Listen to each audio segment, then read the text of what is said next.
नमस्कार, मैं नेहा विश्वकर्मा। आप देख रहे हैं एएमयू नेटवर्क। नजर डालते हैं दिन भर की तमाम खबरों पर एक्सप्रेस अंदाज में। पीएम मोदी ने मध्य प्रदेश के बीना में किया रोड शो। करोड़ों रुपए की परियोजनाओं की रखी आधारशिला। विपक्षी गठबंधन पर साधा निशाना।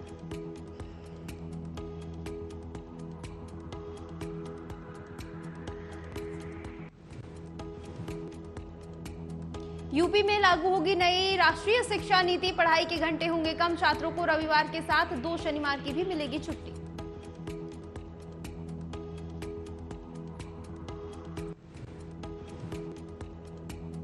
केंद्रीय मंत्री और पूर्व सेना प्रमुख जनरल वीके सिंह ने अनंतनाग मुठभेड़ पर जताया रोष। कहा, पाकिस्तान को अलग थलग किए बिना जम्मू कश्मीर को आतंकवाद से नहीं मिलेगी मुक्ति।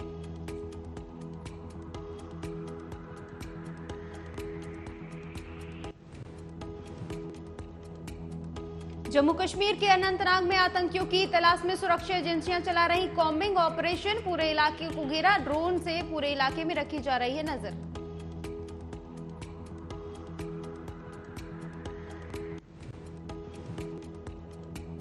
सीजेआई चंद्रचूड़ ने की बड़ी घोषणा। सुप्रीम कोर्ट का डेटा अब राष्ट्रीय न्यायिक डेटा ग्रिड पर होगा उपलब्ध।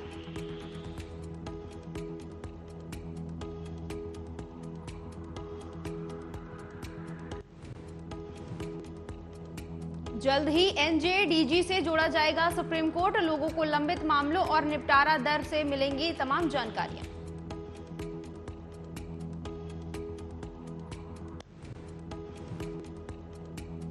अठारह सितंबर से शुरू होने वाले संसद के 5 दिवसीय विशेष सत्र का एजेंडा जारी। उपलब्धियों, अनुभवों, स्मृतियों, सीख पर होगी चर्चा।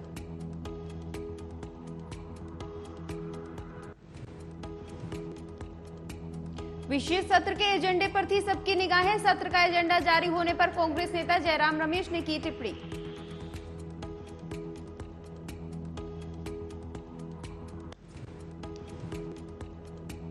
कांग्रेस महासचिव ने एक्स पर पोस्ट करते हुए कहा, आखिरकार सोनिया गांधी के प्रधानमंत्री को लिखे पत्र के दबाव में प्रधानमंत्री ने जारी किया एजेंडा।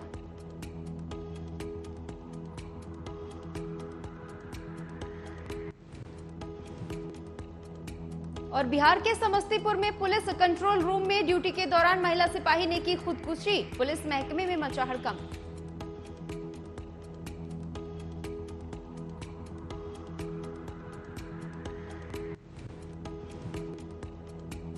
समस्तीपुर के नगर थाना परिसर के 112 पुलिस कंट्रोल रूम में कार्यरत थी महिला सिपाही। मौके से मिला सुसाइड नोट।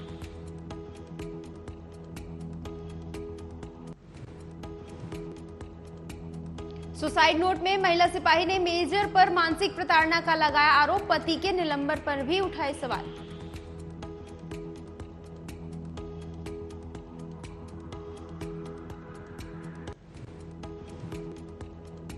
वहीं इंडिया की बैठक पर भड़के बीजेपी प्रवक्ता नीतीश राणे का हिंदू धर्म के खिलाफ बना गठबंधन।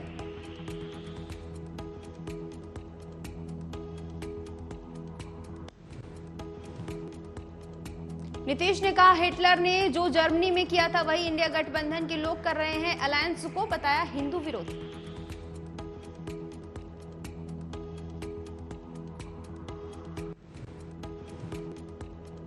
और सीधी कांड के 3 महीने बाद भोपाल से हैरान करने वाला मामला आया सामने। एक समूह ने कोटवार की पिटाई करके उस पर पेशाब किया।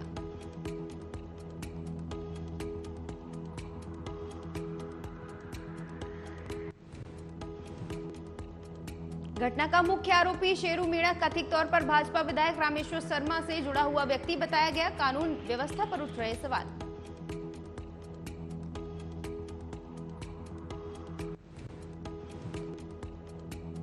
कांग्रेस ने भाजपा पर मुख्य आरोपी को बचाने का लगाया आरोप। आरोपी की गिरफ्तारी नहीं होने पर उठ रहे सवाल।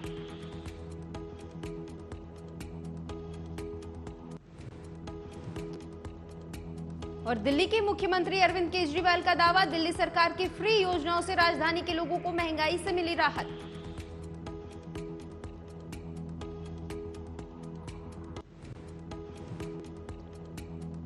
दिल्ली के सीएम ने कहा, निशुल्क शिक्षा, इलाज, बिजली और जल पूर्ति जैसी योजनाओं से लोगों को बेहद राहत।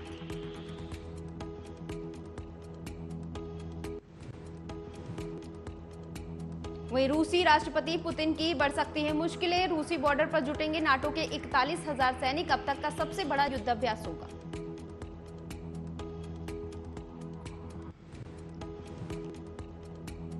रूस और यूक्रेन की जंग को 1.5 साल पूरे। यूक्रेन के साथ खड़े पश्चिमी देश और अमेरिका, वहीं उत्तर कोरिया चीन के साथ।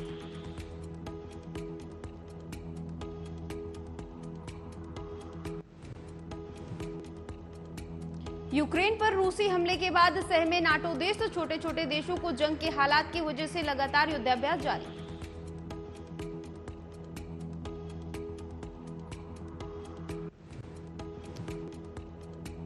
चालीस 40,000 से बढ़ाकर 3 लाख की जाएगी नाटो सैनिकों की संख्या। हमेशा युद्ध के लिए तैयार रहेंगे सैनिक।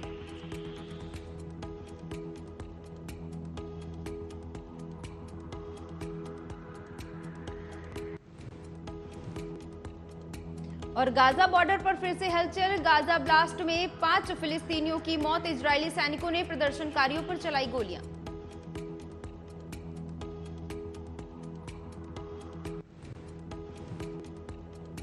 फिलिस्तीनियों के सामूहिक प्रदर्शन के दौरान हुए विस्फोट में 25 लोग हुए घायल। इजरायल की सेना ने ब्लास्ट में हाथ धोने से किया इनकार।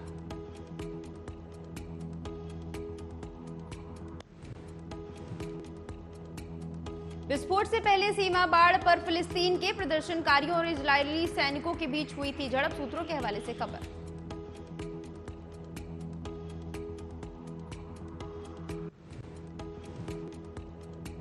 और चीन में भीषण हादसा। पुल कंस्ट्रक्शन के दौरान गिर गई क्रेन। हादसे में कई मजदूरों की हुई मौत।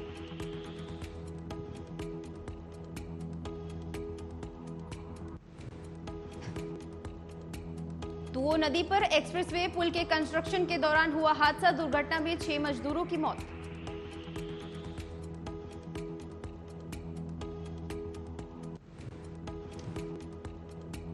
उधर पाकिस्तान की इंटरनेशनल बेइज्जती। फ्यूल भरवाने के पैसे नहीं होने पर सऊदी अरब और यूएई ने नहीं उड़ने दिया विमान।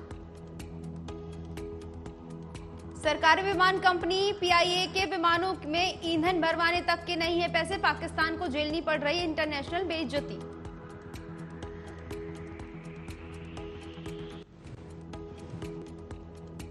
कर्ज, महंगाई, कंगाली का असर पाकिस्तान की सरकारी एयरलाइंस पर पड़ा। पाकिस्तान को अपने विमान में ईंधन भरवाने तक के पैसों के पड़े लाले।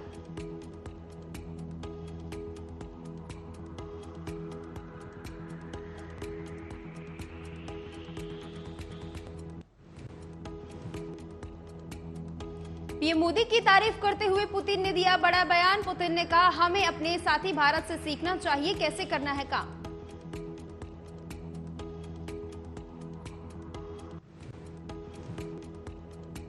रूस के राष्ट्रपति व्लादिमीर पुतिन ने प्रधानमंत्री मोदी की जमकर तारीफ। मेक इन इंडिया को किया प्रोत्साहित।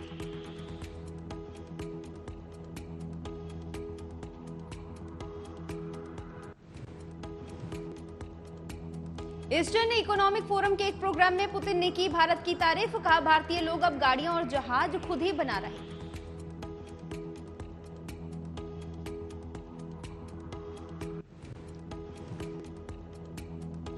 और यूपी में भारी बारिश का अलर्ट। आगरा, प्रयागराज समेत 18 जिलों में तेज बारिश की चेतावनी।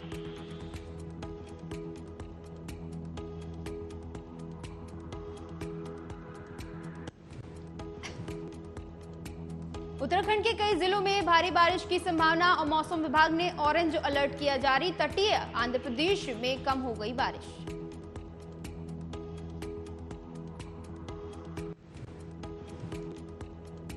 बस्ती, हरदोई, फर्रुखाबाद, कन्नौज, कानपुर, उन्नाव और लखनऊ में बादल के साथ बारिश की संभावना।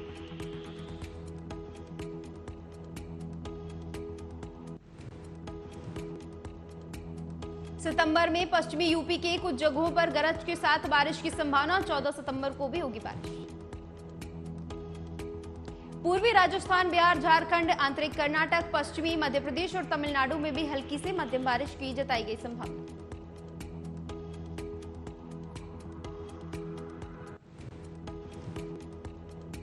और ओडीआई वर्ल्ड कप 2023 के लिए न्यूजीलैंड ने किया टीम का ऐलान। टीम केन विलियमसन को बनाया गया कप्तान।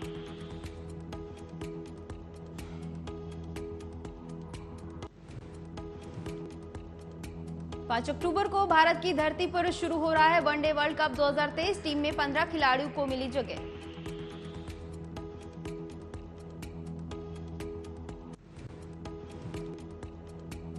टॉम लैथम को बनाया गया न्यूजीलैंड का उप कप्तान। पिछले वनडे वर्ल्ड कप में लैथम ने किया था शानदार प्रदर्शन।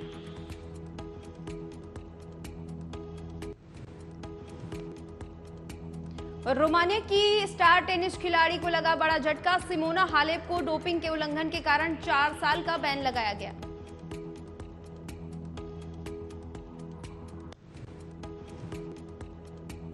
आईटीआई के रिपोर्ट्स के अनुसार 2 बार की ग्रैंड स्लैम चैंपियन पर यूएस ओपन 2022 के दौरान 2 बार डोपिंग करने का उल्लंघन।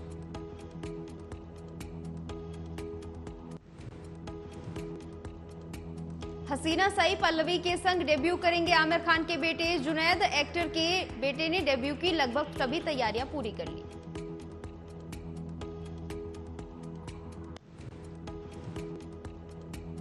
आमिर ने अपनी फिल्म लाल सिंह चड्ढा की असफलता के बाद से लिया ब्रेक। बेटे के डेब्यू की तैयारियां कर रहे Aamir.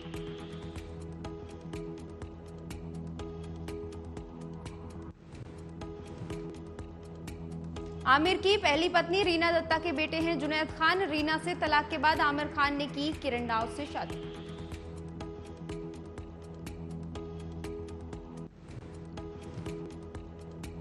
Welcome to the jungle का हिस्सा नहीं होने पर छलका नाना पाटेकर का दर्द। कहा, शायद अब मैं बूढ़ा हो चुका हूं।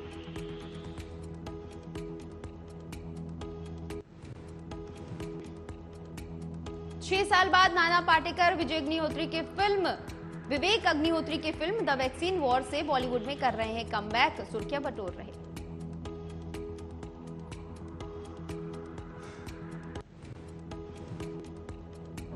– 2007 में आई थी नाना पाटेकर की वेलकम। नाना पाटेकर और अनिल कपूर की जोड़ी को मिला था जमकर प्यार।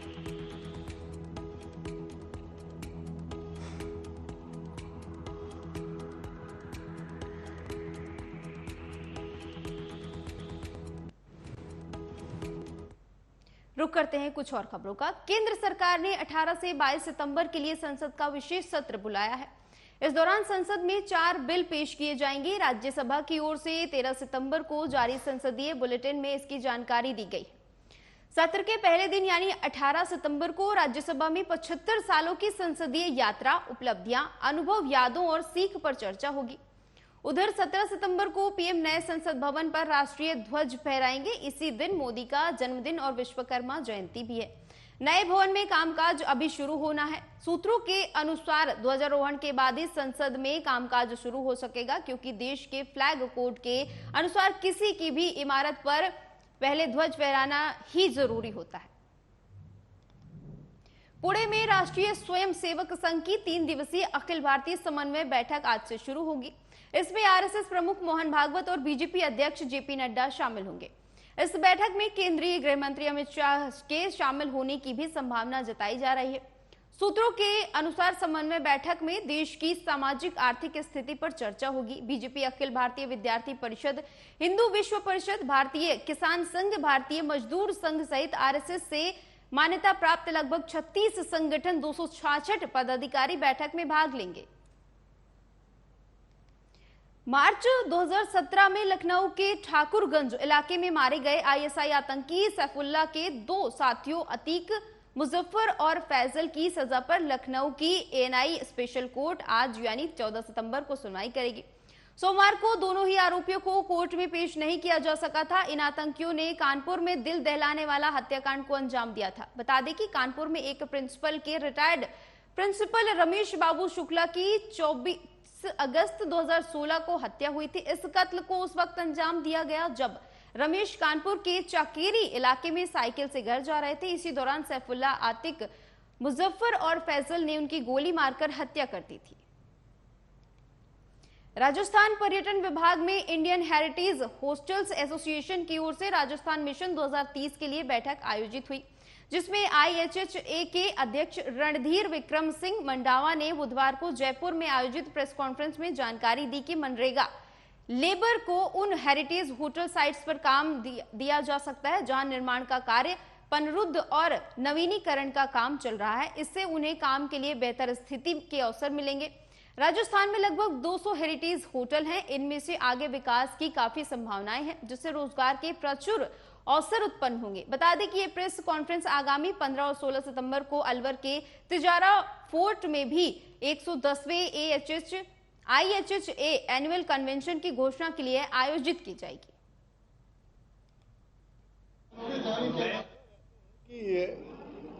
हेरिटेज टूरिज्म जो है, अभी आपने किसी ने पूछा कि साहब 2030 तक कितना बढ़ेगा, ये मतलब 10 गुना 20 गुना बढ़ सकता है। बिकॉज अब क्या है कि सबके सब लोग हिंदुस्तान के अंदर ही घूमना चाहते हैं और राजस्थान एक ऐसा स्टेट है जो ऑलरेडी अकम्प्लिश स्टेट है इंफ्रास्ट्रक्चर के अंदर। रोड्स, ट्रांसपोर्ट, ड्राइवर्स, गाइड्स, सब कुछ अवेलेबल है। तो इसलिए क्या है कि बहुत आराम से ये बिजनेस को 10 गुना 20 गुना बढ़ा देगा। क्योंकि अभी क्या है कि उसको खाली थोड़ा सा पुश चाहिए और उसके बाद में टूरिज्म कैन इंक्रीज। अभी जैसे टूरिज्म पॉलिसी का जो वो अनाउंसमेंट हुआ है कि बेनिफिट्स दिए टूरिज्म पॉलिसी के बाद में, सो अब सब लोग इसके अंदर आना चाहते हैं। आप रूल्स एंड रेगुलेशन सिंपल कर दीजिए और आप देखिए अपना टूरिज्म बढ़ेगा। कि इसमें जैसे नरेगा का बोला राजेंद्र सिंह जी ने अभी कि उसके अंदर अगर आप उसको बेनिफिट देंगे होटल इंडस्ट्री को, क्योंकि क्या हो रहा है कि आज की तारीख में जो होटल। रांची में मौसम एक बार फिर से करवट लेने वाला है। मौसम विभाग ने येलो अलर्ट जारी करते हुए आज से अगले 3 दिनों तक भारी बारिश की संभावना जताई है। विभाग के अनुसार अगले 24 घंटे के अंदर राजधानी रांची समेत राज्य के दक्षिणी भाग के कई जगहों पर बारिश होने की संभावना है।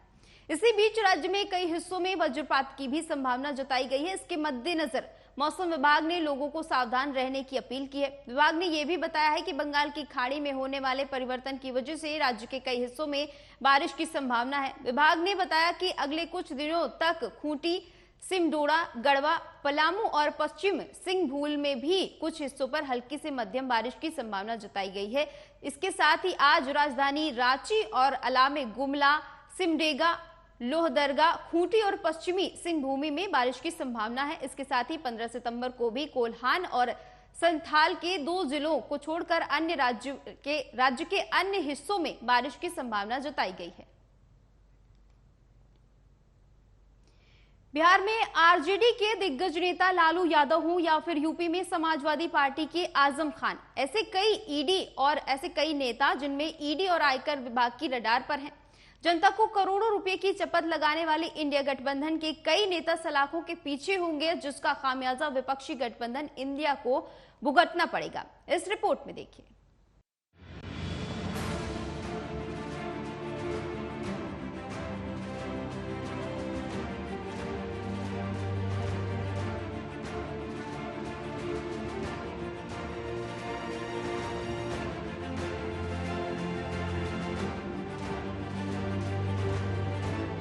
विपक्षी गठबंधन इंडिया के कई राजनीतिक दलों पर भ्रष्टाचार के कारण अब जांच का साया मंडराने लगा है, जिसमें बिहार का राजनीतिक दल आरजेडी हो, जिसकी कमान लालू यादव के हाथ में है, या फिर पश्चिम बंगाल में ममता दीदी का टीएमसी, इनकम टैक्स विभाग हो या फिर ईडी, सभी की ओर से लगातार छापेमारी की जा रही है।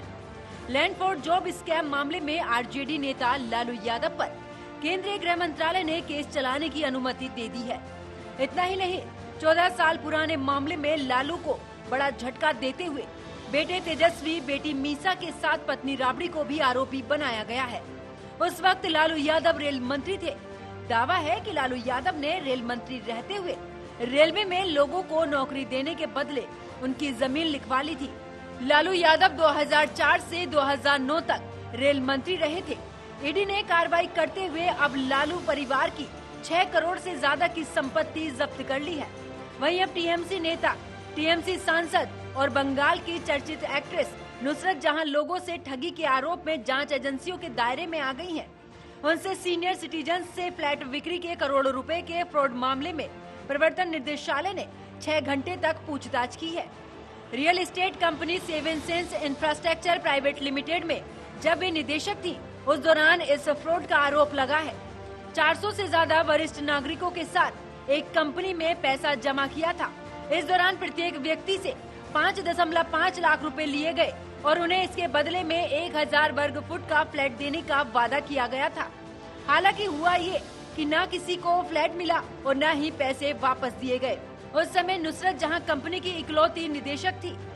झारखंड के सीएम हेमंत सोरेन भी जमीन घोटाले में ईडी की रडार पर हैं। झारखंड की सरकारी जमीन से जुड़े ये घोटाला लगभग 15,000 करोड़ रुपए तक का बताया जा रहा है। इस घोटाले में अब तक 13 आरोपियों को सलाखों के पीछे भेजा जा चुका है। ईडी ने जब 36 डीडी की जांच करवाई थी तो सभी में फर्जीवाड़ा देखने को मिला था। यूपी में पूर्व मंत्री और सपा नेता आजम खान भी आयकर विभाग के दायरे में आ गए हैं। आजम खान के करीबी नसीर खान और जौहर ट्रस्ट के पदाधिकारियों पर रेड मारी गई है, जिसमें 60 करोड़ रुपए की कर चोरी का आरोप है। राष्ट्रीय एजेंसियों की घोटाले पर जीरो टॉलरेंस के तहत हो रही कार्रवाई एक साफ संकेत दे रही है। वो ये कि 2024 के चुनावों से पहले कई नेता सलाखों के पीछे होंगे।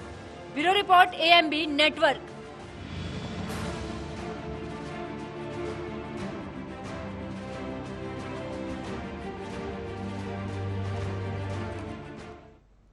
देश दुनिया की तमाम खबरों के लिए देखते रहिए एएमबी नेटवर्क। नमस्कार।